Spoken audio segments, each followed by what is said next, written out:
Most human beings are not truly living. They are physically present, but mentally absent.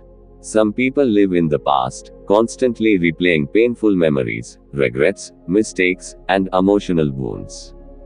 Others live in the future, worrying about money, relationships, success, failure, or what might go wrong tomorrow. But very few people live in the present moment. Eckhart Tolle's book, The Power of Now, delivers one simple yet powerful message. Life happens only in the present moment. If you miss the present, you miss life itself. This book is not about religion. It is not about philosophy in a complicated way. It is about inner peace, awareness, and awakening. Chapter 1. You are not your mind. One of the most important teachings of this book is, you are not your mind. Most people believe that they are the voice inside their head. That constant stream of thoughts, judging, worrying, remembering, imagining. But Eckhart Tolle explains that the mind is a tool, not your true identity. The problem with the mind lives in the past or future, creates fear and anxiety, repeats negative thoughts, never stops talking. If you listen closely, you will notice that the mind talks even when there is no real problem. It creates imaginary suffering. Awareness is freedom. The moment you observe your thoughts, instead of being lost in them, something magical happens. You realize there is a thinker, and there is an observer. That observer is your true self. Just like clouds move across the sky, thoughts move across your awareness. But you are the sky, not the clouds. Chapter 2. The Ego, the False Self. The ego is a false identity created by the mind. It forms when we identify ourselves with our name, our job, our education, our possessions, our past experiences, other people's opinions. The ego constantly says, I am better than others. I am worse than others. I need more. I am not enough. Ego feeds on comparison. Ego survives on comparison, approval, conflict, drama. It always wants more attention, more power, more validation. But the ego is never satisfied. Ego is the root of suffering. Most anger, jealousy, hatred, and conflict come from ego. The moment you stop defending your ego, you feel lighter, calmer, and more peaceful. Chapter 3. The Pain Body. Eckhart Tolle introduces a powerful concept called the pain body. What is the pain body? The pain body is a collection of past emotional pain.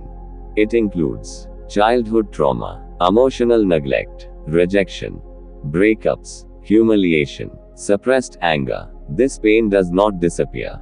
It stays inside us as stored energy. How pain body works. The pain body feeds on negative emotions, gets activated by small triggers, makes you overreact, enjoys suffering. When someone hurts you slightly, the pain body reacts strongly because it wants to survive. Healing the pain body. Do not fight it. Do not suppress it. Just observe it consciously. The moment you bring awareness to it, the pain body begins to dissolve. Chapter 4. The Power of the Present Moment. This is the heart of the book. The present moment is all you ever have. Past and future are illusions.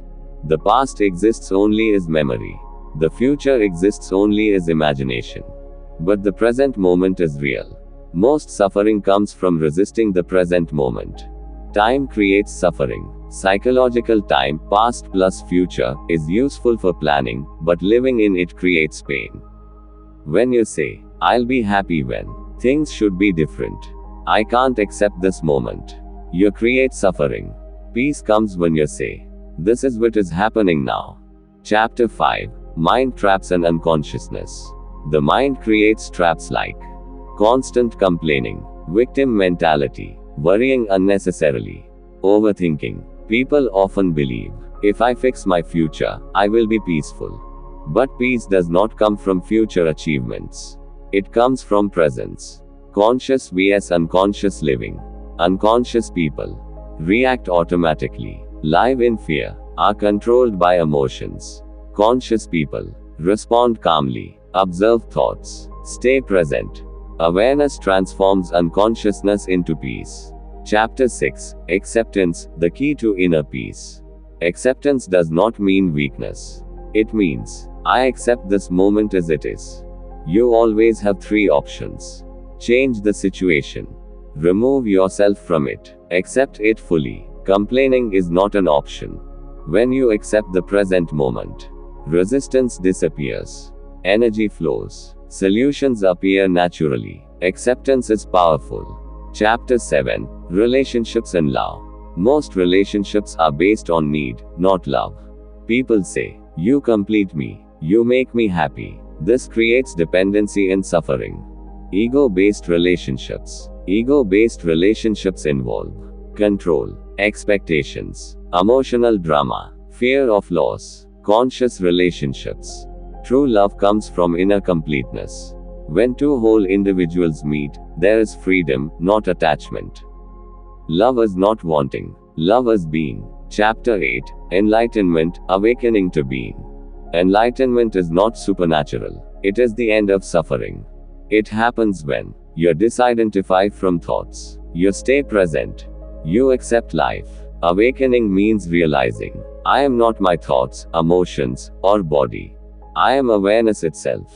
This awareness is peaceful, timeless, and joyful. Chapter 9. The power of silence and stillness. Silence is not empty. It is full of presence. Stillness exists between thoughts, in nature, in meditation, in deep awareness. By spending time in silence, you reconnect with your true self. Chapter 10. Death and the eternal self. Fear of death comes from ego. When you identify with the body and mind, death feels terrifying. But when you realize, I am consciousness, not the body, the fear disappears. Life and death are part of the same flow. Final message. The essence of the power of now. This book teaches us that suffering is created by the mind. Peace is available right now. You are not your thoughts. The present moment is sacred. Awareness is freedom. You don't need to escape life. You need to enter it fully. The moment you become present, the mind loses its grip, and peace becomes your natural state.